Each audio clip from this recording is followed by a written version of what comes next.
hello guys কি ঘৰ মোৰ খুব ভাল হয় নেটি ভিডিঅ'লৈ স্বাগতম জনাইছো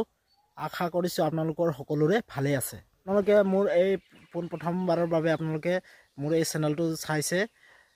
যদিহে আপোনালোকে সাবস্ক্ৰাইব কৰি দিব আৰু কমেন্ট কৰি জনাব যে আপোনালোকৰ কেনে লাগিছে তো বলক ভিডিঅ'টো আৰম্ভ কৰো সন্তান জন্মৰ আগত অসমৰ জনপ্ৰিয় অভিনেত্ৰী বৰষা ৰাণী বিষয়াই এটি ভাইৰাল ভিডিঅ' আমাৰ সকলোৰে মৰমৰ তথা জনপ্ৰিয় অভিনেত্ৰী আমাৰ মৰমৰ বৰষা ৰাণী বিষয়া বাৰু কাৰ কাৰ প্ৰিয় কমেন্ট বক্সত কমেন্ট কৰি জনাবচোন আপোনালোকে আৰু যি সকলে তেওঁৰ অভিনয় চাই ভাল পায় প্লিজ আপোনালোকে লাইক এটা কৰি দিব আৰু কমেন্ট কৰি জনাব মাতৃ হোৱাৰ আগ মুহূৰ্ততো কাম কৰি গৈছিল জনপ্ৰিয় অভিনেত্ৰী বৰষা ৰাণী বিষয়াই মাতৃ হোৱাৰ আগ মুহূৰ্তত ব্যস্ত হৈ আছিল অসমৰ জনপ্ৰিয় অভিনেত্ৰী বৰষা ৰাণী বিষয়া তেওঁৰ নতুন আহিবলগীয়া সিনেমা যৌৱনে আমনি কৰে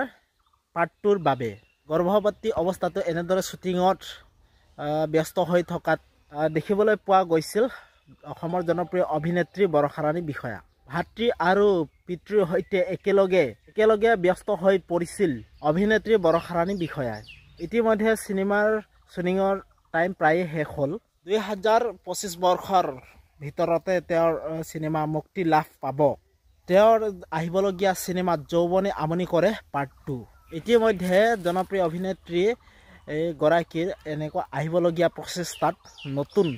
সকলোৱে জনাইছে অলেখ শুভকামনা আৰু শুভেচ্ছা যৌৱনে আমনি কৰে পাৰ্ট 2 নতুন ৰূপত চাবলৈ পাব অসমৰ জনপ্ৰিয় অভিনেত্ৰী বৰষা ৰাণী বিষয়া সেইটো কাৰণে মই এই ভিডিঅ'টো বনালো আপোনালোকে মোৰ ভিডিঅ'টো যদি চাই ভাল পালে প্লিজ আপোনালোকে লাইক সাবস্ক্ৰাইব আৰু কমেন্ট কৰি জনাব ঠিক আছে বাই বাই নতুন এটা ভিডিঅ' আপোনালোকক লগ পাম